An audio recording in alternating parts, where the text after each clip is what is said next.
할렐루야. 우리 주님을 사랑하시면 아멘 하시겠습니다. 주님을 뜨겁게 사랑하시면 뜨겁게 아멘 하시겠습니다. 예배 전에 우리 서서 찬양하는 거 조금 힘드셨나요? 여러분, 필리핀에 가면은요, 동남아시아에 가면은요, 1시간을 서서 찬양합니다. 아프리카에 가면은요, 2시간 서서 찬양합니다. 미국에 가도요, 무조건 예배에 오면 다 서서 하나님을 찬양합니다. 1시간. 한국 사람은 가면 힘듭니다. 이거 언제 앉는 거야, 이거. 아프리카 사람들은 2시간 찬양하고도 안 앉습니다. 필리핀 성도들도 인도네시아 마찬가지입니다. 그들은 찬양만 가지고 1시간도 짧다고 합니다. 오늘 찬양이 왜 이렇게 짧으냐고. 이 중어도 주둥아리가 쭉 나옵니다. 더 하시면 적었으면 나이 하고 나옵니다. 그러니까 이 찬양과 감사가 이분들은 그걸로 하나님 앞에 나갑니다. 미국 사람들도 백인도 흑인들은 뭐 두말할 것도 없죠. 흑인은 난리가 납니다. 엉덩이가 한 이 정도 되는데 뭐 부딪혀도 뭐 할렐루야 난리가 납니다. 백인 할머니들도 그냥 머리가 하얗고 그냥 얼굴이 하얗고 막 이러신데도 하나님을 찬양하는 데는 뭐 전혀 그들은 앉아서 찬양하는 법이 없습니다. 왜냐하면 하나님 앞에 나아가는데 우리가 어떻게 앉아서 찬양을 하느냐. 그들이 가장 소중한 사람을 만날 때 우리는 밖에서 서서 기다리지 않습니까? 아주 중요한 사람이 오는데 안에서 누워 자다가 왔어? 기분이 어떠세요? 왔시요? 영혼가? 왔시요? 그러면 들어간 사람이 이 사람이 내가 오는 걸 별로 반가워하지 않는가 보다라고 가야 되나 말아야 되나 주춤거리게 되죠. 그러나 정말 소중한 사람이 오면 모든 걸 준비하고 서서 기다리죠. 나와서 기다리죠. 기쁨으로 기다리죠. 기다려주죠. 예배는 뭐냐? 하나님의 임재잖아요. 하나님이 오셔야 되잖아요. 예배전 찬양의 그 찬양의 제목이 임재예요. 임재. 하나님 이곳에 오소서. 이곳에 앉으소서. 이곳에서 드려지는 예배를 받으시옵소서. 주님의 이름이 오직 주님의 이름만이 이곳에 있습니다. 그러니까 우리 하나님 앞에 나가서 예배를 드릴 때에 뭐 신앙생활을 오래 하셨던 아니면 엊그저께 예수를 믿었던 간에 우리는 모두 하나님 앞에 나가서 하나님의 임재를 기다리는 사람들입니다. 그리고 하나님께서 자리에 오셔서 역사해 주셔야 예배가 의미가 있습니다. 믿으십니까? 그래서 여러분 혹시 옛날에 굿 해보셨나? 굿 손 뭐 너무 크게 드셔도 애매하시니까 그냥 그렇지 머리만 터시면 돼. 이렇게 머리만.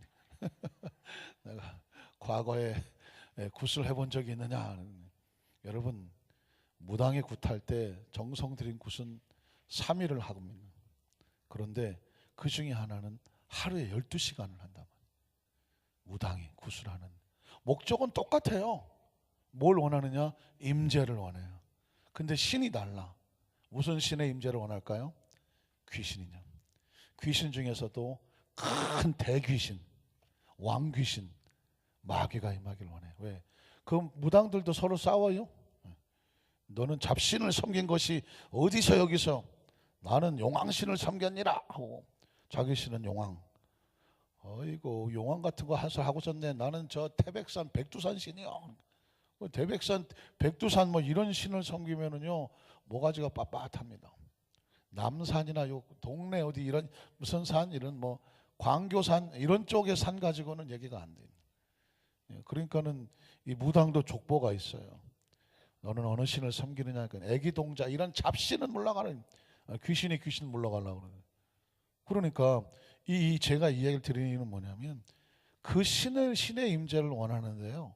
12시간을 하는 동안에 옷을 12벌을 갈아입어요. 무당이 굿을 하는데요. 12벌의 옷을 갈아입는다. 그리고 작두를 타요. 작두의 칼날을 3일 동안 갈아요. 가는 사람이 따로 있어요. 부정 타지 말라고 입에다 무명천을 물고 하루 왼종일 이거만 하면 하루 왼종일. 그래갖고 3일을 갈아요. 그리고 거기에다가 올려놓는 거예요. 그러면 이 무당은 그 작두에 올라가서 춤을 추고 작두를 걸어가는데 다치지 않게 해달라고 12시간을 구출하는 거예요. 덩덩덩덕쿵 해가면서 12시간을 하는 거예요. 그걸 여러분 우리 차원에 바꿔보면 예배라고 보면 귀신을 섬기는 사람은요, 귀신의 임재를 위해서 12시간을 기다려요. 그리고 신이 와요. 목소리가 바뀌죠. 그러면 왔구나 왔어 해갖고 바로 끌고 올라가죠. 어디로 올라가요? 작두 위로 올라갑니다. 그리고 작두를 걸어요. 작두 위에 소리 지르죠.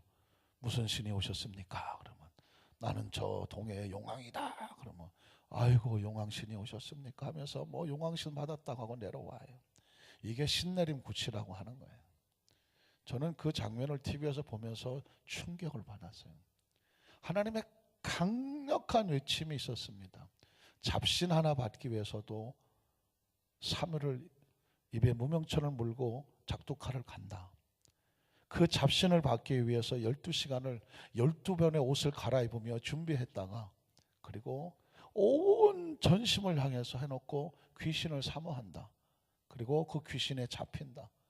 물론 귀신에 잡혀서 엉망진창이 될 것을 그들이 모르는 바 아니나 이미 신에 잡혔으니 어쩔 수 없다. 비참하게 신에게 귀신에게 잡혔다가 나중에 버려진 존재가 되더라도 어쩔 수 없어. 그들은 팔자와 운명이라고 생각한다. 사랑하는 성도 여러분, 우리의 포인트는 뭐냐면 하나님께 나아가는 사람은요 너무 쉽게 나가요. 너무 우습게 나가요. 너무 같지 않게 나가요. 너무 습관적으로 나가요. 하나님이라는 의식이 없어요. 하나님 앞이라고 생각하면 정말 그렇게 하시겠습니까? 정말 그렇게 하시겠습니까? 아무렇게나 하시겠습니까? 막 하시겠습니까? 예의 없이 하시겠습니까? 아니잖아요. 남들을 보면 안 돼요. 저 사람도 뭐 저렇게 하고 있는데. 저 사람하고 하나님과의 관계고요. 우린 하나님과 1대1의 관계예요. 믿으십니까? 그래서 하나님의 임재, 초대교회 선배들은 하나님의 면전. 혹시 코람데오 뭐 이런 얘기 들어보셨나요? 코람데오. 한번 그냥 불러나 볼까요? 코람데오. 하나님 면전 앞에서 그런 거지. 어마어마한 겁니다. 그러니까 철이 들면 신앙의 철이 들고 신앙이 깊어지고 믿음이 좋아진다, 말씀을 많이 읽었다, 하나님을 많이 더 안다라고 하는 사람은 점점 두렵기 시작합니다. 처음부터 하나님이 두렵지는 않죠. 하루 강아지는 범 무서운 줄 모릅니다. 그런데 세월이 지나가다 범이라는 존재가 얼마나 두려운 존재를 알게 되면 개는 범 근처에 가지도 않죠. 왜 그럴까요? 범은 개하고 상대가 안 되는 클래스입니다. 하나님이라고 하는 존재는 우리가 처음 어린애같이 막 태어나서 그냥 할아버지 수염도 잡아 당기면서 그냥 아무렇게나 행동을 하죠. 뭐 냅둬요. 뭐 애들이 그런 거 어떡하겠어. 그러나 철들기 시작하면서는 부모는 부모에 대한 예우를 해야 되고 할아버지 할머니에 대한 예우를 해야 되잖아요. 예우를 할 줄 모르면 버르장머리 없는 자식이라고 하잖아요. 무슨 뜻일까요? 신앙이 깊어지고 세월이 연저가 늘어지면 우리가 하나님에 대한 천국의 소원이 점점 확실해지면 희미하게 보일 때는 잘 모르겠지만 그러면 이미 벌써 교회에 나오기 전에 난 오늘 하나님 앞에 예배하러 간다고 하면 하나님이란 존재 앞에 모든 게 질서가 쫙 잡히고 하나님이란 이름 앞에 모든 행동의 거치가 딱 정리가 돼야 되고 하나님이란 이름 앞에 나올 때 지금 내가 하나님의 면전 앞에 나옵니다. 건강 강좌 들으러 나온 것도 아니고 어떤 무슨 교양 강좌 들으러 나온 것도 아니란 말이에요. 우린 지금 노래 자랑하러 나온 것도 아니고 전국 노래 자랑 나와서 노래 듣고 춤추려고 나온 거 아니란 말이에요. 하나님의 임재 앞에서. 세월은 그렇게 지나가요. 그리고 우리 모든 하나님 앞에 서요. 그때 우리가 어떻게 쓸까요? 준비된 사람은 기다리면서 기쁨으로 하나님하고 서요. 그런데 준비되지 않은 사람은 하나님이 두려워요. 하나님 앞에 서는 것을 피하고 싶어요. 마치 아담과 하와처럼 선악과 따먹고 나무꾼들 아래 숨어요. 그날을 기억하셔야 돼요. 강단에 선 설교자는 그 얘기를 해야 한단 말이에요. 주가 오신다. 아니 주님이 오시기 전에 우리가 주님 앞에 간다. 그러니 어떻게 하느냐? 예배에 하나님과의 1대1의 경건을 가져라. 기도의 경건을 가져라. 말씀은 뭐 하라고 듣습니까? 예배는 뭐 하려고 드립니까?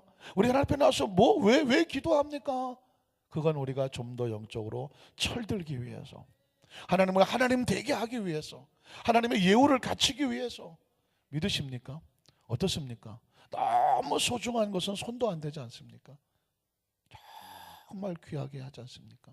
그래서 하나님께서 계명 속에 너희는 내 앞에 다른 신을 두지 말고 우상에게 절하지 말고 하나님의 이름을 망령되이 일컬지 말고 하나님의 나를 소중히 지키고, 이게 바로 1계명 또 4계명 속에 있는 하나님의 마음, 하나님을 하나님 되게 하라는 것이죠.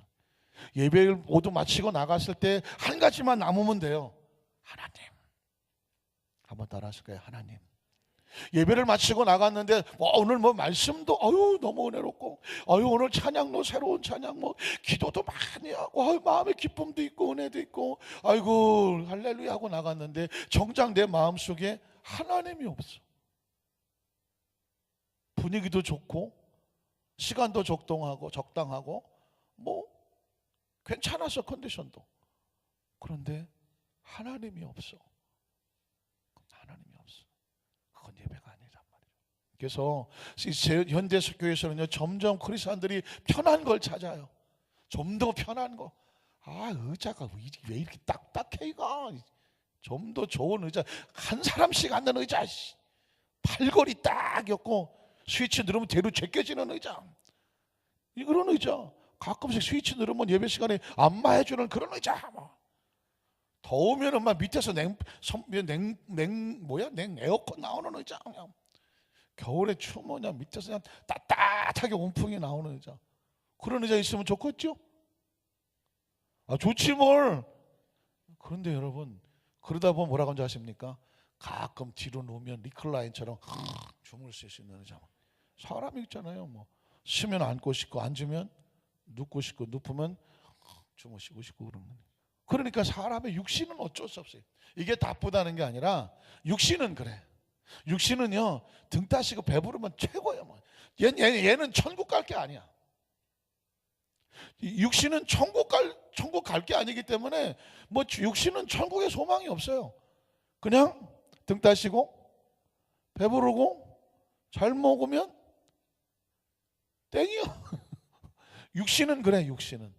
그러니까 육은 끊임없이 그냥 편하려고 해요. 그러나 마음은 어때요? 육신이 아무리 편해도 마음이 괴로우면 힘들어. 그러니까 마음은 안정이 되게 돼요. 마음의 안정은 어디서 오느냐? 영이 평안해야 돼. 영이 평안해요. 하나님과의 관계에서 영혼이 편안해야 마음이 안정이 돼.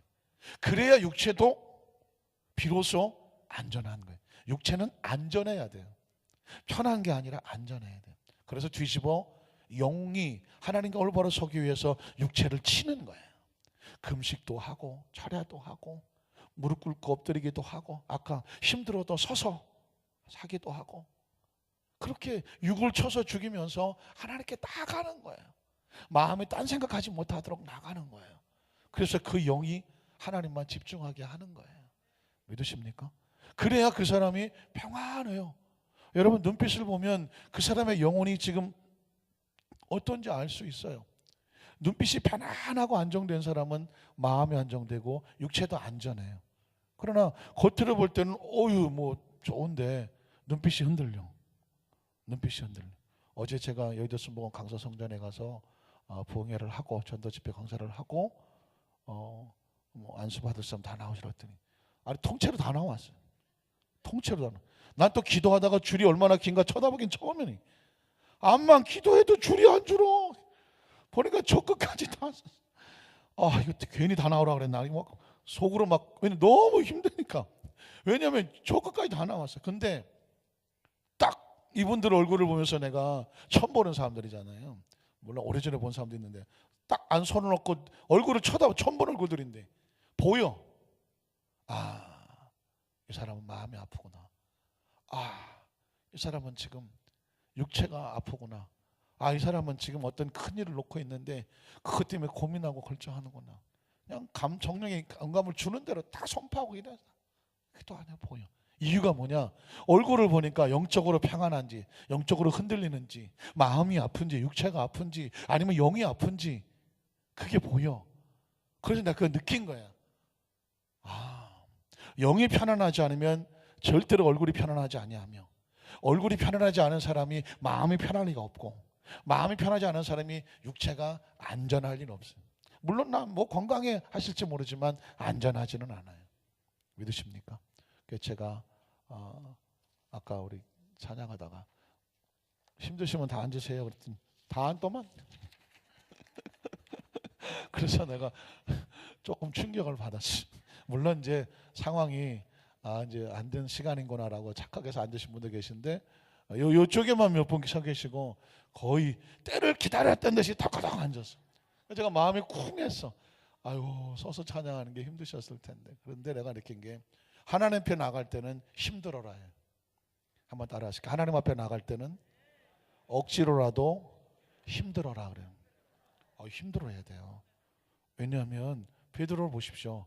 요한복음 1장에 보니까 갈릴리 호수에서 새벽에 고기 잡다가 아무것도 못 잡고 예수님이 오셔서, 얘들아 너에게 고기가 있느냐, 밤새 했는데 못 잡았습니다. 깊은 곳에 던져라, 오른편에 던져라. 고기를 잡고 보니까 베드로가 이렇게 말합니다. 누구다? 주님이시다. 예수님을 배반하고 부인하고 도망을 쳤는데 큰일 났어요. 볼 면적이 없지, 볼 반상이, 면목이 없어 이게. 그래서 어떻게 해요? 물속으로 뛰어들잖아요. 그 차가운 새벽바람에 예수님은 배 타고 오면 되는데 베드로가 물속에 뛰어들잖아요. 그리고 물에 빠진 생황지처럼 막 다 젖어갖고 얼굴을 정면으로 볼 수 없어요. 그런 모습으로 바들바들 떨면서 예수님 앞에 나오잖아요. 예수님께서 스포를 펴주잖아요. 정말 정적이 흐르죠.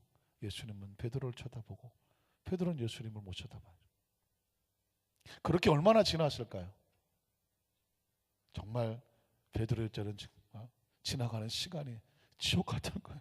눈을 뜰 수가 없어요.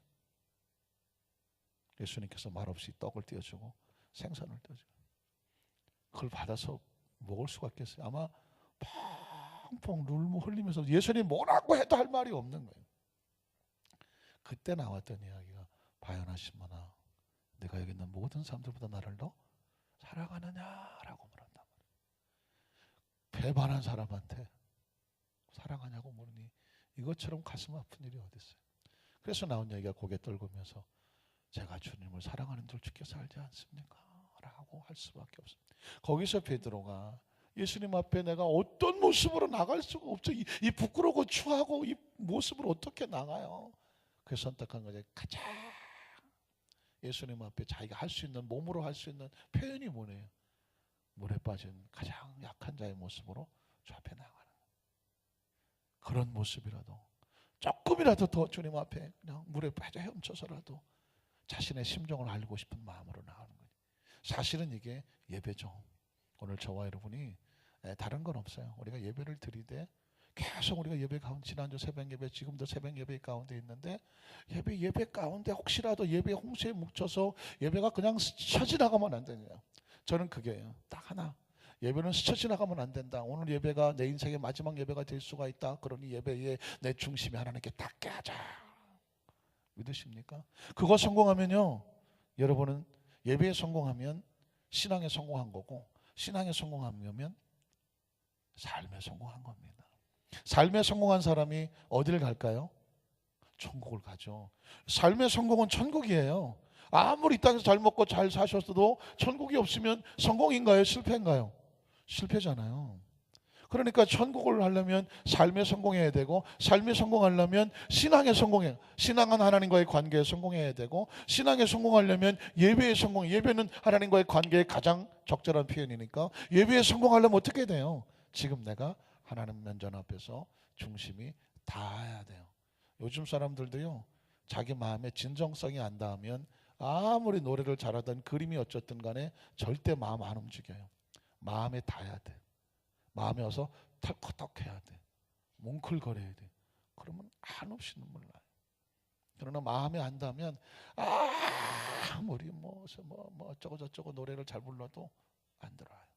아무리 돈을 쏟아본 영화도, 누가 아무리 뛰어난 사람이 어쩌고 저쩌고 그냥 놀라운 강연을 해도 마음에 안 부딪히면 이러고 앉아있어요. 어디 부딪혀야 돼요? 마음에 부딪혀. 그래서 우리도 그런데 하나님의 마음을 뭐하게 하자? 부딪히게 해야 돼요. 우리가 어떤 모습이든지 하나님 앞에 그냥 진정이면 돼요. 진정한 마음으로 하나님 앞에 나가면 하나님께서 뭐가 부족하시겠어요? 하나님은 그냥 지금도 우리에게 진정을 원하는 거죠.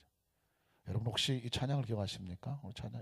오늘 서론이 제가 길었던 이유는 뭐냐면 어떤 한 분의 마음속이라도 진정한 마음이 하늘에 닿을 수 있다면 오늘 그분에게 하나님의 마음이 쏟아질 것입니다.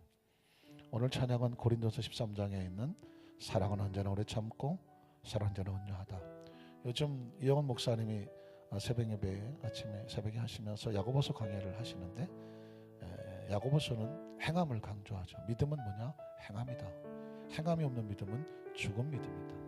아브라함이 하나님을 믿었어도 그 아들 이삭을 행함으로 하나님 앞에 내어놓는 그 행함이 하나님의 마음을 움직였다. 하나님께서 원하는 것은 아들의 목숨을 달라는 것이 아니라 내어놓을 수 있는 행함이 있느냐. 그 행함을 보시고 하나님께서 네가 이제야 나를 경외하는 줄을 알았다. 행함이 없는 믿음은 하나님이 눈치도 못 채신다. 행함이 있어야 하나님의 눈치를 채신다. 그 행함은 사랑이다. 사랑이 나타나야 하나님은 눈치를 채신다. 사랑은 또 다른 믿음의 우리의 신앙 고백이다. 우리 찬양을 함께 고백하고 우리 함께 말씀 듣도록 하겠습니다.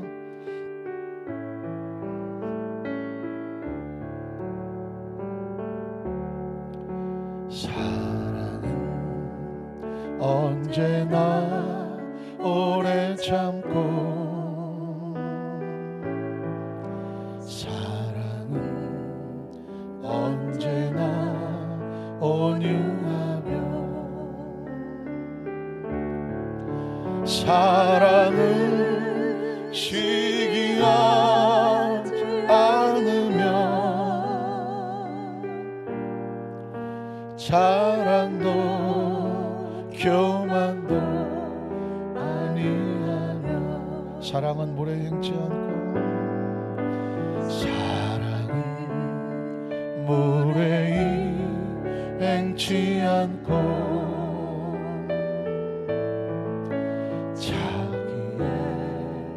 유익을 굳지 않고 사랑은 성내지 아니하며 진리와 함께 기뻐하네. 사랑은 모든 것 사랑은 모든 것 감싸주고 바라고 믿고 참아내며 사랑은 영원토록 변함없네. 믿음과 소망과 사랑은 이 세상 끝까지 영원하며 믿음과 소망과 사랑 중에 그 중에 제일 사랑은 모든 걸 감싸주고 사랑은 모든 것 감싸주고 바라고 믿고 바라고 믿고 참아내며 사랑은 영원토록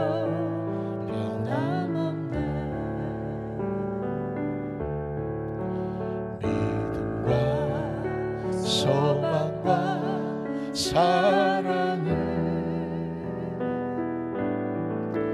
이 세상 끝까지 영원하며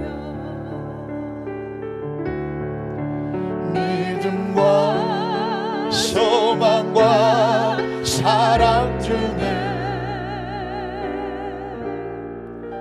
그 중에 제일은 사랑, 그 중에 제일은 사랑, 그 중에 제일은 사랑이라. 할렐루야. 이게 예수님의 마음이에요. 고린도 13장은 바울이 기록해 놓았지만 사실은 사랑의 선지자 사도 요한일서 2서 3서를 기록하고 요한복음을 기록한 사도 요한은 사랑의 사도라고 하는데, 사실은 바울 서신에 기록되어 있지만 이 내용은 요한의 복음에 기록되어 있는 사랑에서 왔을 것이다 라고 전승에 추정하기도 합니다. 어쨌든 요한 고린도 13장의 말씀은 크리스찬이라고 하면 가장 신앙이 영롱하게 빛나는 결정체, 그건 바로 사랑입니다. 한번 따라하실까요? 예수님은 오직 사랑만 말씀하셨다. 복음서의 주제는 사랑입니다. 아까 제가 그랬죠? 믿음의 정확한 표현은 바로 행함 있는 사랑으로 증명된다. 예수 믿고 구원받지 않나요? 믿음은 사랑으로 증명돼야 구원의 열매를 맺습니다. 한 번 더 따라하겠습니까? 죄 없는 자가 먼저 돌로 치라. 이런 제목으로 말씀의 은혜를 나누기를 원합니다. 여러분 혹시 개파라치 아세요? 개파라치 많이 들어보셨죠? 요즘 혹시 주변에 개를 키우시는 분들은 아주 조심하셔야 됩니다. 등치가 제법 15kg 이상? 개는 입에다가 입마개를 하고 나가야 되고, 하지 않을 경우에는 뭐 10만 원, 2차 20만 원, 뭐 3차 몇십만 원까지 벌금이 나온다고 합니다. 우리 집 개는 찌까네요. 찌까난 개도 조심하셔야 돼. 개가 등치로만 이게 또 사납지 않다고 하네요. 뭐 콜리종이나 이런 개들은 등치가 커도 굉장히 순하다고 해요. 그런데 종류는 잘 모르겠으나 찌까난 것이 아주 사나워서 한번 물면 또 이게 안 놓는 게 있다네요. 그래서 작은 개들라도 싸나운, 평소 행동이 싸놨거나 집에서는 안정하지만 밖에 나가서 혹시라도 물어서 상해를 입힐 수 있는, 개니까 아가리라고 할게요. 아가리가 이따만한 이런 개들은 항상 입마개를 씌워야 돼. 왜냐하면 벌금을 물게 되어 있습니다. 그리고 개는 항상 여기다가 접종하고 여기다 목걸이를 해서 주인이 누구인지 연락처도 달아놓도록 되어 있습니다. 왜 이 개파라치를 하냐면 그렇게 하지 않은 개들만 쫓아다니면서 사진 찍고 연락처 알아갖고 신고하면 그 사람에게 돈이 나와요. 그러니까 이 개파라치들은 주로 그런 사람들을 찾아다니면서 신고하려고 한 사람들을 개파라치라고 해요. 그러니까 이 개파라치한테 안 당하시려면 혹시 집에 개를 키우신 분들은 그렇게 안전하게 하셔야 됩니다. 그런데 신앙생활 속에도 발음이 약간 좀 비슷하지만 다른 개파라치가 있습니다. 개파라치. 이 개파라치는 뭐냐면 무슨 뭐 개를 삶아 먹는 개파라치가 아니라 계명할 때 하는 계명. 이 계명, 율법과 계명, 10계명 하는 이 계명을 이 사람이 잘 지키는지 안 지키는지를 늘 다니면서 조사해. 늘 쫓아다니면서 미행하고, 혹시 계명을 어기는 것을 발견하면 난리를 치는 사람을 뭐라고 말한다? 개파라치라고 그래요. 그들이 말하기를 자신은 계명을 잘 지킨다고 생각을 해요. 그런데 저 사람이 계명을 안 지킨다고, 계명을 안 지키면 동네 사람들한테 떠들고 다녀요. 그리고 바리새인들과 율법사 이런 사람 다니면서 여보시오, 저 사람 보십시오, 동네 저 이사왕 저 사람 보니까 뭐 3계명을 어겼습니다, 뭐 7계명을 어겼습니다, 9계명을 어겼습니다, 율법에 어긴 사람이 우리 동네 삽니다, 저런 것들을 냅두면 안 됩니다 하고 소리를 지르면 이 개파라치 동네에 연결되어 있는 사람들은 다 나와. 뭘 들고 나올까요? 짱돌을 들고 나와. 짱돌을, 집에 평상시 짱돌을 몇 개씩 준비해 놓고 있다가 들고 나와서 누나를 부라리면서 누구야? 율법을 어기고 계명을 어긴 이 동네에 이런 부정한 것이 누구냐 하면서 온 동네 사람들이 애들까지 짱돌을 들고 나와갖고 심판하려고 해요. 사실은 구약시대에 계명이란 뭐냐면 전혀 신앙을 모르던, 어떻게 살지를 모르는 이스라엘 백성들을, 애굽에서 노예 생활을 하던 그들에게 너희가 가나안에 들어가면 하나님 백성은 이렇게 살아야 돼. 그리고 하나님께서 아주 엄하게 말했어요. 이렇게 살아야 되고, 만약 이렇게 살지 않으면 너희는 저주받고 심판받아. 만약에 사계명을 어겼다, 안식일을 거룩하게 지키지 않았다, 그러면 너희들은 안식일을 범한 사람을 잡아다가 마을에 갖다 놓고 온 동네 사람들이 너희가 돌로 쳐서 심판해라 그랬어요. 그 이야기는 뭐냐면 돌로 쳐서 죽임으로 말미암아 아주 살벌한 동네를 만들겠다는 것이 아니라, 심판한 자격을 주겠다는 것이 아니라, 그만큼 계명이 중요하니까 너희가 조심하고 삼가 말씀을 듣고 지켜 행하라고, 돌로 심판하라고 말한 거예요. 다시 말해서 계명을 어기면 돌로 심판을 받는 것처럼 죽는다는 거예요. 하나님과 분리되면 죽는 거야. 그러니까 하나님의 이름을 망령되이 일컬으면 죽어, 우상에게 절하면 죽어. 그리고 하나님의 앞에 다른 신을 두면 죽는다니까. 이것도 믿고 저것도 믿어가 아니라니까. 이게 뭐냐면 법칙이에요. 인간은 영적인 법칙인데, 하나님 위의 것을 섬기고 하나님을 망령되게 여기면 이름이든 하나님의 것을, 하나님의 소이든 뭐 주일이든 11조든 봉사든 하나님과 관련된 모든 찬송이든 예배든 기도든 직분이든 어떤 것든 하나님의 일을 하는 것에 대해서, 그것에 대해서 망령되이 또는 그것을 대적하고 그것에 흠집을 내는 건 결과가 뭐냐? 죽어요. 그래서 구약시대는 하나님이 아주 강하게 죽음을 선포했어요. 살인하지 마, 너 죽어. 살인자는 다 돌로 쳐 죽였습니다. 이에는 이, 눈에는 눈이었습니다. 계명은 그랬습니다. 간음하지 말라, 죽여. 이 동네, 이 지역에 그런 것이 있다는 걸 눈뜨고 볼 수 없어. 간음한 여인을 만나면 돌로 다 쳐서 죽여. 도둑질 잘라. 오른손으로 훔쳤으면 오른손 잘라. 왼손으로 왼손 잘라. 그래서 도둑질을 다시는 못하게 해. 이게 계명의 정신이에요. 그러면 그 계명을 통해서 사람들을 팔 자르고 다리 자르고 해서 무슨 다 불구를 만들려고 하느냐? 그게 아니라니까요. 율법의 정신은 뭐라고요? 그렇게 하지 마라. 그래서 네 생명을 살리고 삶을 안전하게 지키라. 이게 십계명의 목적이에요. 여러분, 십계명은 뭐냐? 안전하라는 것입니다. 생명이에요.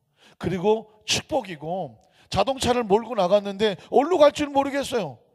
신호등은 빨갛고 퍼렇고 노란데 뭘 할 줄 모르겠어요. 차선은 한 차선, 두 차선이 있고, 어떤 건 점 찍은 것도 있고, 가다 보면 사거리 나오는데 이거 어느 때 좌회전 우회전할지를 모르겠어요. 처음 차 산 사람은 모르죠. 그래서 그 사람들에게 뭐가 필요해요? 도로의 십계명이 필요한 거죠. 도로교통법을 가르쳐 주는 거예요.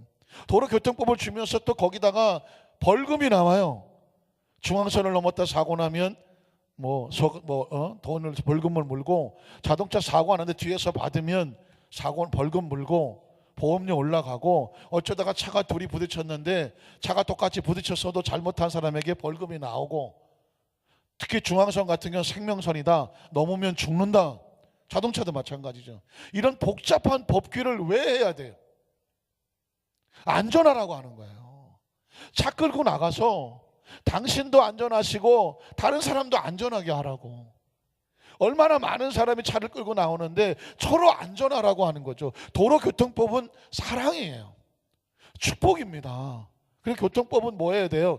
지키라고 있는 거예요. 우리의 삶의 모든 법칙도요, 안전하고 그리고 생명을 지키라고 법이 있는 거지. 법은 그래서 의미로 보면 생명사랑이고 안전사랑이에요. 하나님의 법칙도 마찬가지입니다. 이 땅에 태어난 우리가 육신을 가지고 이 땅에 태어났는데, 이 세상을 떠날 때까지 어떻게 살아야 되면 안전하게 살아야 돼. 그 생명을 지키고 살아야 돼. 그러기 위해서 도로에서는 도로교통법이 있지만, 생명의 이 삶에는 삶의 교통법이 있어요. 삶의 원칙이 있어요. 그 삶의 원칙은 뭐냐? 도로를 만든 사람이 도로교통법을 짓는 것처럼, 관리하는 사람 짓는 것처럼 우주를 관리하는 사람이 우리에게 법칙을 주시죠. 우주를 관리하신 분이 누굴까요? 하나님입니다. 그 하나님이 인체를 관리하는 법도 가르쳐주고, 감정 관리, 언어 관리, 생각 관리, 그리고 삶의 인간관계 관리, 그리고 도덕과 윤리, 질서의 관리, 나라의 모든 관리, 그게 모두 다 하나님과 온전한 관계를 갖는 관리, 이걸 잘 해야 안전한 것이죠. 계명의 정신은 바로 이런 거예요. 그래서 계명의 정신은 뭐냐? 너 자신이 소중한 것처럼 다른 사람도 소중히 여겨라. 이게 율법이에요. 네가 안전하게 원하는 것처럼 다른 사람도 안전하게 해라. 조금 더 나가면 네가 사랑받기 원하는 것처럼 다른 사람도 사랑해라. 네가 용서받기 원하는 것처럼 다른 사람도 용서해 줘라. 이게 바로 계명이에요. 그래서 십계명은 뭐냐? 하나님 사랑, 이웃 사랑인데 그 가운데 자신을 사랑할 줄 알아야 돼. 자신을 소중히 여기는 사람이 하나님을 사랑하죠. 왜? 자신이 하나님의 나라 갈 것을 소원하는 사람이 하나님을 사랑하죠. 난 괜찮아. 난 아무래도 괜찮아. 난 죽어도 돼. 난 지옥 가도 돼. 이런 사람이 하나님을 경외합니까? 절대 하지 않아요. 지옥 갈 사람이 하나님을 경외하지 않죠. 마찬가지죠. 나 같은 나는 죽어도 돼. 그러나 내가 내 눈에 여기서 너를 내가 반드시 복수하고 갈 거야 하는 사람은, 자기도 소망이 없는 사람은 다른 사람의 소망을 깨트리는데 주저하지 않죠. 자신의 소망을 가지고 있는 사람은 다른 사람의 소망도 안전히 지키죠. 그러니까 이게 계명의 그래서 예수님께서 계명의 완성은, 율법의 완성은 사랑이다. 이게 왜 구약시대에 유대인들이 이러고 살았어. 예수님이 왜 친히 육신 입고 이 땅에 오셔야 됐느냐? 왜 제 말로 표현한다면, 왜 하나님이 그 바쁘신 분이, 왜 그 하늘에 계시는 분이 그냥 이 지구상으로 뛰쳐내려 오셔서 육신을 입고 우리 가운데 33년 계시고 3년 동안 이렇게 살아야 돼라고 말씀하셨느냐? 선지자들이 그동안 기라성 같은 선지자들이 구약 39권을 갖다가 딜이 말씀을 쏟아 부었는데 이 말씀을 잘못 해석했다니까. 난 계명을 지켜. 너 계명 모르지? 아유, 무식한 것이야. 나는 계명을 지켜. 그래서 난 하나님의 아들이야. 넌 계명을 모르니까 무식해서 계명도 못 지키지. 아유, 저 이방의 개 같은 것들 하면서 다른 사람을 무시하기 시작해. 비판하기 시작해. 정죄하기 시작해. 손가락질하기 시작해. 그러다가 자기들 가운데 혹시라도 실수하는 사람이 생기면 이런 죄인을 쳐라 하고 또 죄인을 갖다가 심판하기 시작해. 이러다가 보니까 살아남는 사람이 없어. 은혜가 없고 사랑이 없고 용서가 없어. 그러니까 하나님의 나라가 없어. 하나님께서 보다 못해서 뛰쳐내려오십니다. 내가 구약 39권 너에게 선포한 건 그런 뜻이 아니야. 십계명 준 거 그런 뜻이 아니야. 계명은 사랑하라고 준 거지, 너 잘났다고 의롭다고 교만 떨고 다른 사람 비판하고 정죄하라고 잣대로 준 게 아니야. 여러분, 사실상 안타깝게도 지금 종교개혁 500주년이라고 하는데 대한민국의 교회와 크리스찬들과 우리 모든 하나님 백성들이 다시 옛날로 돌아가야 된다, 복음으로 돌아가야 된다. 이게 뭐냐면, 교회가 그동안 500년 동안 너무 평안했어, 너무 잘 됐어, 너무 부흥했어, 성장했어. 그러다가 보니까 어느 날 갑자기 우리끼리가 돼버렸어. 우리끼리가 마치 유대인과 바리새인들처럼 우리만 천국 가고 우리만 구원받아서 우리만 하나님의 백성이고 저 세상에 믿지 않는 것들은, 저것들은 다 죽은 영혼들이야.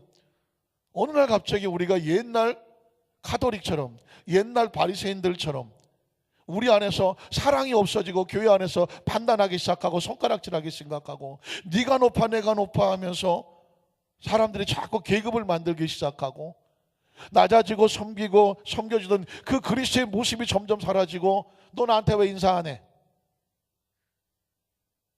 응? 하면서 구역식구를 가면서 아니 교회 나오는 것이 저 따위로 옷을 입고 나오고 사람을 자꾸 판단하게 되고, 또 어떻게 돼요? 아니 내가 정말 우리 이렇게 됐는데 왜 나는 먼저 보고 나한테 인사해야지 젊은 것이, 이러면서 자꾸만 어느 날 자기 자신의 존재에 대해서 자꾸 자기를 드러내려고 하고, 그리고 다른 사람에 대해서 다른 사람들이 왜 나를 안 알아주고 나를 더 나한테, 네가 나한테 잘해야지 내가 네한테 잘하면 되겠냐, 자꾸 뭔가 계층과 관리를 가지려고 해. 이게 뭐냐면 그리스도의 모습이 점점 사라지는 거죠. 이게 무서운 거예요. 그래서 요즘 국민일보나 뭐 신문 보세요. 자꾸만 나부터 잘하겠습니다, 나부터 개혁하겠습니다. 혹시 보셨나요?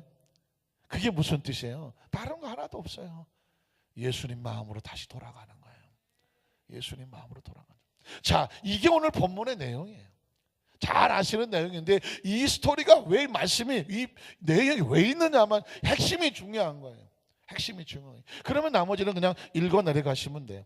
자, 첫째로 바리새인들에게 잡혀 나온 한 여인의 모습. 성경은 그냥 읽어 내려가면 여러분 모습이 그림처럼 보일 거예요. 요한복음 8장 1절로 2절입니다. 예수는 감람산으로 가시니라. 자침에 다시 성전으로 들어오시는 백성이 다 나온지라 앉아 그들을 가르쳤어요. 자, 가르치는 게 포인트예요. 예수님 뭘 가르쳤다고요? 하나님의 나라의 하나님의 정신과 마음, 복음을 가르치는 거예요. 역사를 가르치고 지형을 가르치는 게 아니에요.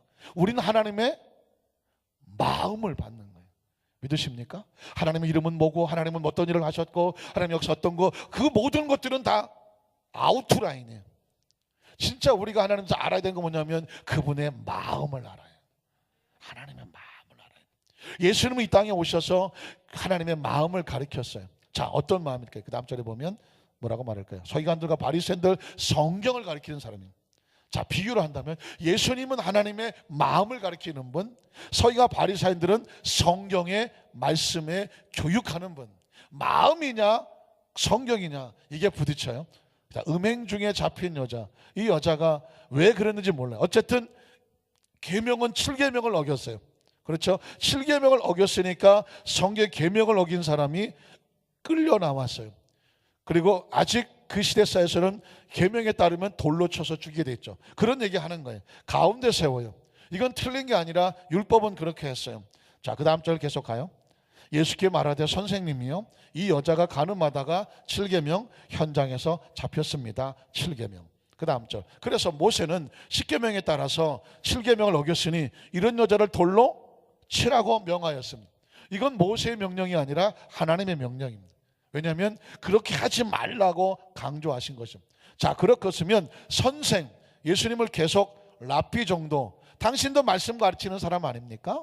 모세가 가장 최고의 선생인데 최고의 말씀 가르치는 분인데 모세가 이렇게 가르쳤습니다. 그러면 당신이 가르치는 말은 무슨 이론입니까? 당신이 모세보다 뛰어납니까? 라고 지금 묻는 거죠. 그래서 코너로 몰아넣어요. 그 다음 절 보면 그들이 이렇게 말하는 이유는 뭐냐? 고발할 조건을 찾는 거죠. 여러분, 하나님의 나라는요, 우리가 신앙생활을 열심히 하고 믿음 생활을 하려면 우리를 고발하는 사람이 있어요. 개파라치가 있다니까.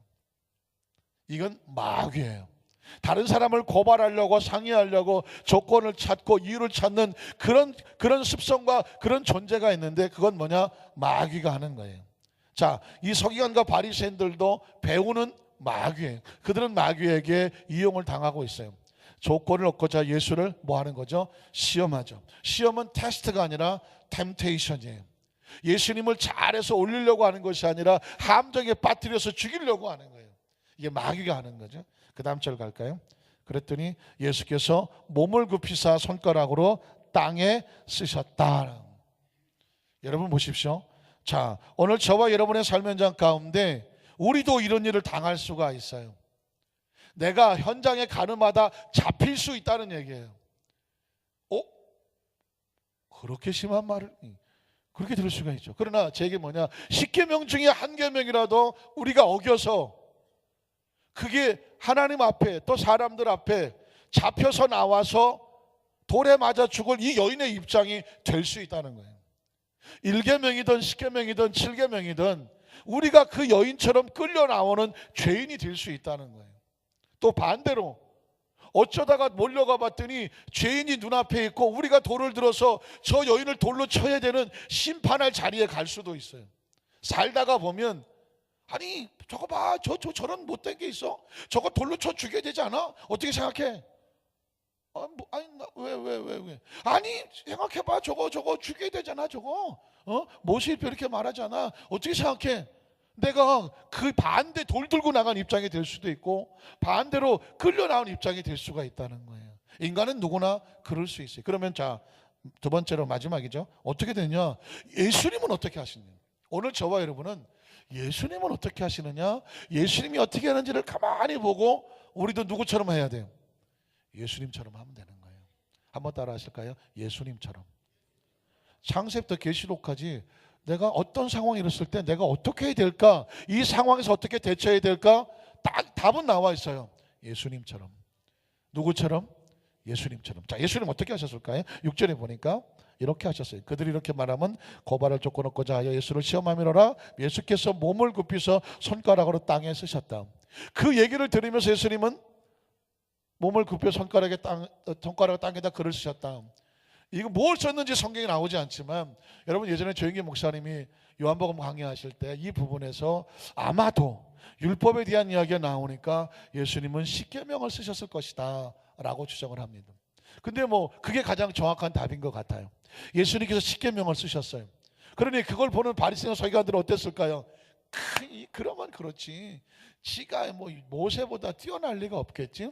십계명을 썼다는 얘기는 7계명을 어긴 것을 말하는 거니까 7계명을 어겼으니까 예수님도 별 수 없지, 이 여자를 돌로 치라고 하겠지. 그러면 예수님은 그동안 사랑하고 용서하라고 그랬는데 죄인이라고 돌로 치라고 말했으니 이때까지 예수가 말한 얘기는 참이다 거짓이다? 거짓이지. 그거 봐, 아무리 이론적으로 사랑하고 용서하라고 해도 죄인 앞에서야 어떻게 사랑해? 죄인은 어떻게 사랑해요? 죄인은 어떻게 용서해? 율법은 쳐서 죽이라고 그랬는데. 그러니까 예수님은 그동안 사랑을 말씀하셨는데 이 여인을 돌로 치라고 말하는 순간 그동안 사랑과 용서는 다 물거품이 되는 거죠. 그래서 예수님을 코너에 놓고 함정에 놓고 시험하려고 했다는 것입니다. 자, 그랬더니 그 다음 절 7절에 보니까 이렇게 말하죠. 그들이 묻기를 맞지 않는다. 무슨 말? 한국말이 어렵죠. 그들이 묻기를 맞이 아니하는지라. 뭐야 시방 이것이. 그들이 묻기를 맞이 아니하는지라. 그게 뭐예요? 계속 묻는 거예요. 밀어넣는 거죠. 예수님, 아니 빨리 말해보시오. 아니 율법 쓰지 않았습니까? 이 여자 지금 7계명 어겼어요. 뭐예요? 빨리 얘기해서 빨리. 계속해서 여기저기 계속 질문이 끊어지지 않았다는 것입니다. 이젠 코너에 잡혔다고 생각한 거죠. 그랬더니 예수님께서 일어나서 이러시되 저 유명한 너희 중에 죄 없는 자가 먼저 돌로 쳐라. 너희 중에 죄 없는 자가 먼저 돌로 쳐라. 예수님의 말씀이죠. 계명 앞에서 하시는 말씀. 이건 뭐 수천만 번을 들었을 거예요. 읽으셨을 거예요. 그럼에도 불구하고 이 말씀 앞에서는 여전히 가슴이 철렁하죠. 가슴이 철렁합니다. 그리고 뜨끔합니다. 그리고 반대로 펑펑 눈물이 납니다. 만약에 우리가 돌을 들어 쳐야 될 입장이라고 하면 뜨끔할 수밖에. 누군가를 비난하고 정죄하고 손가락 저런 해야 될 이런 입장에 있는 사람에게 너가 죄가 없다면 그를 비난해라. 네가 죄가 없다면 그를 마음껏 심판해라. 이런 말씀입니다. 근데 반대로 내가 지금 돌에 맞아 죽을 상황이에요. 근데 너희 중에 죄 없는 자가 먼저 돌로 쳐라 하면 죄 없는 인간이 어디 있겠어? 어떻게 하겠어? 자, 예수님께서 너희 중에 죄 없는 자가 먼저 돌로 치라 그랬더니 그 다음 절에 보니까 다시 몸을 굽혀서 손가락으로 땅에 글을 쓰셨다. 아마 여러분 기억하시죠? 두 번째 몸을 굽혀 썼을 때 뭘 썼을까요?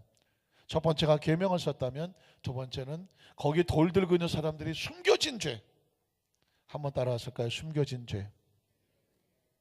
나는 이때까지 숨겨진 죄가 하나도 없다. 들어요. 들으라니까. 여기 누구도 저도 이거 이렇게 올라가지 못하게 잡아야 되냐. 인간은 태어나서 지금까지 부끄럽지 않은 사람이 누가 어디 있습니까? 죄 없는 사람이 어디 있습니까? 미워하지 않은 죄, 남 저주하지 않은 사람이 누가 있나요? 쌍욕하지 않은 사람이 누가 있나요? 아유 저건 뭐 하나 저건요. 우리가 다른 사람 속이지 않은, 거짓말하지 않은 사람이 누가 있나요? 저거 죽었으면 좋겠네 그냥 악담하지 않은 사람이 누가 있나요? 죄 없는 사람이 아무도 없는 거예요. 그랬더니 어떻게 됩니까? 그 다음 절에 보니까 어떻게 됐어요? 그들이 이 말씀을 듣고 양심에 뭘 느끼죠? 가책을 느끼죠. 덜커덩. 제가 늘 그러죠. 이 짱돌을 들었는데 갑자기 죄 없는 자가 먼저 돌로 치라고 했는데 보니까 예수님이 자기의 숨겨진 죄를 다 적잖아요. 그 이 짱돌로 누굴 찍어야 돼? 자기를 찍어야지. 자기를 찍어야지. 자기를 먼저 심판해야죠. 그러니 자기를 심판할 수 있어요, 없어요? 못하잖아. 그래서 놓는 거잖아. 돌을 놓고 어떻게 해요? 어른으로부터 시작해서 젊은이까지 하나씩 하나씩 다 도망을 가버렸습니다. 자, 그 다음 절 보니까 오직 예수와 그 가운데 섰는 여자만 남았더라. 또 계속 넘어가겠습니다. 그때 예수님께서 그 다음에 보니까 예수께서 일어나서 이 여자 외에 아무도 없는 것을 보시고 이르시되 뭐라고 말씀합니까? 여자여, 너를 고발하던 그들이 어디 있느냐? 너를 정죄한 자가 없느냐? 그랬더니 그 다음 절에 대답하되 주여 없나이다. 예수께서 이르시되 또 밑줄 져야죠. 나도 너를 뭐하지 않는다. 정죄하지 아니하노니. 그럼 어떻게 하라고요? 가서 다시는 죄를 범하지 말라. 아주 중요한 말씀이 있죠. 나도 너를 정죄하지 않는다. 예수님은 이 땅에 자기 백성을 저들의 죄에서 구원할 자로 오십니다. 예수님의 초림은 구원자로 오십니다. 예수님은 지금까지 그래서 우리에게 죄를 짓고 불의하고 추악함에도 불구하고 죄 지은 그대로 못난 그대로 그 모습대로 나오면 예수님께서 정죄하지 않는 거예요. 그를 사랑하고 용서하고 그러면서 말씀하는 거예요. 다시는 죄를 지면 안 돼. 죄가 너를 고발하잖아. 죄를 지면 마귀가 고발하잖아. 귀신이 득달같이 달아붙잖아. 그러니까 다시 죄를 지면 안 돼 라고 예수님께서 말씀하시는 거예요. 그러나 예수님이 다시 오실 땐 얘기가 달라요. 다시 오실 땐 얘기가 달라. 다시 오실 때는 죄인은 다시 용서받지를 못해. 다시 오실 때 죄인은 안타깝지만 혼인잔치 문이 닫히고 바깥 어두운 데 쫓겨나서 슬피우며 이를 갈미죠. 그래서 지금이 은혜 받을 만한 때고 구원의 날이라는 것은 아직 예수님 오시기 전에, 예수님 오시기 전에 지금은 구원의 날이, 은혜의 날이. 지금 전도도 지금 하는 거예요.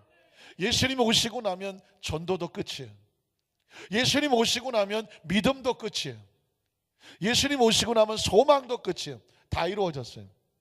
예수님 오시고 나면 천국에서 여전히 필요한 것은 사랑이에요. 사랑. 천국은 사랑하는 사람이 가는 거예요. 그래서 여러분, 제가 말씀을 정리합니다. 여러분이 천국을 준비하셔야 되는, 우리가 천국을 준비하시려면 천국에 못까지 가는 게 있어요. 미움은 못까지 가. 미움을 한쪽 구덩이에 잘 숨겨서 싹 들어가려고 하면 미움은 삐삐삐삐 소리가 나서 천국에 못 들어가. 원망도 못 가져가. 억울함도 못 가져가. 서운한 것도 못 가져가. 그리고 마음의 열등감이나 그냥 아이고 난 뭐 죽어야 돼 이런 자학도 못 가져가. 천국을 가려면 복수도 못 가져가. 보복도 못 가져가. 천국은 딱 하나 가지고 가요. 사랑과 용서예요. 왜냐하면 천국은 사랑으로 열리는 거잖아요. 그리고 거기에 용서와 긍휼 받고 들어가는 거지 천국에 뭐 돈 내고 들어가는 게 아니라니까. 저와 여러분은요, 사랑과 용서로 구원받고 사랑과 용서로 하나님의 자녀가 됐고 사랑과 용서로 이 전에 들어올 수 있는 자격을 얻었고 사랑과 용서로 하나님 앞에 나가 기도할 수 있는 자격을 얻었고 사랑과 용서로 하나님을 아버지라고 부를 수 있는 자격을 얻었어요. 사랑과 용서로 우리의 찬양이 하나님 앞에 기쁨으로 올라가고요, 사랑과 용서로 지금 이 지구상에 그 생명을 가지고 살아갈 가치 있는 존재로 만들어 주었고, 우리의 삶이 지나면 아까 말씀드렸죠, 육신은 천국을 못 가져가. 그러니까 뭐 몸을 잘 관리하신 건 중요하되 이거 천국까지 가려고 애쓰시면 안 돼. 강아지 천국 못 가져가. 강아지. 요즘 강아지가 얼마나 주인들이 이뻐하는지 가끔씩 목사님한테 와서 우리 강아지 안수해 달라고. 얘가 지금 뭐 강아지가 관절염에 뭐 소화불량에 강아지가 당뇨병에 그래서 안수해 달라고 오는 사람이 점점 많아지고, 또 어떤 사람은 강아지 주례해 달라고, 강아지끼리 둘이 암놈 순놈 주례해 달라고 해달라고 온 집도 없고요. 어떤 집은 강아지 장례식 해달라고 입간 예배 드려주고. 요즘 정말 목회 만만하지 않습니다. 그래서 지금 목사님들이 지금 고민이에요. 왜냐하면 개를 키우는 사람들이 엄마 하잖아요. 엄마하고 아이고 우리 딸 뭐 이러다가 한 15년 키워보세요. 이게 개인지 사람인지 잘 모르잖아요. 그러다가 얘가 갑자기 죽게 되니까 또 아프게 되니까 이게 믿음이 갑자기 발동하시네. 개 믿음이 활동을 하셔갖고는 애매한 목사님을 붙잡고 안수해달라, 뭐 결혼식 주례해달라, 또 뭐 아프다고 신방해달라고 그러네. 신방해달라 그러고 장례식 치러달라 그러는데, 문제는 또 뭐냐? 목사님, 이거 우리 뭐 만약에 무슨 시커멓게 생겼다고 까미라 그러면 우리 까미 데리고 천국 가고 싶어요. 막 이러는데, 아 이거 어떻게 이거 개를 데리고 천국을 또 가고 싶다네. 이거 어떻게 해야 돼? 그래서 내가 개를 하나 훈련시켜 갖고 개교구장을 만들어 갖고 개는 네가 신방해. 그렇게 할까 막 싶은 생각이 들 정도라니까. 왜냐하면 이 사람들이 점점 개하고 사람하고 혼동해 갖고 이게 개가 사람인지 이게 개인지를 구분을 못해. 너무 사랑하다 보니까. 또 개가 죽으면 몇 개월 동안 식음을 전폐하고 앉아갖고 아이고 울고 앉아있어. 신방 가도 받지도 않아. 아이고 개가 죽었어요. 어쩌라고. 예. 여러분, 천국은 사람만 갑니다. 그리고 사랑과 용서만 가요. 그러니까 사랑과 용서를 계속 가슴에 품고, 그리고 천국을 가야 천국이 자연스럽지. 혹시 미움과 원망을 한쪽 구탱이에 들고 천국을 요행이 들어갔다고 쳐, 가는 순간 왕따요. 거기는 미워하는 사람은 살 곳이 못 돼. 차라리 이렇게 말해. 나를 지옥으로 보내달라. 왜? 거기가 편해. 미움과 원망을 가지고 있는 사람은 천국 힘들어. 안 가는 게 좋아.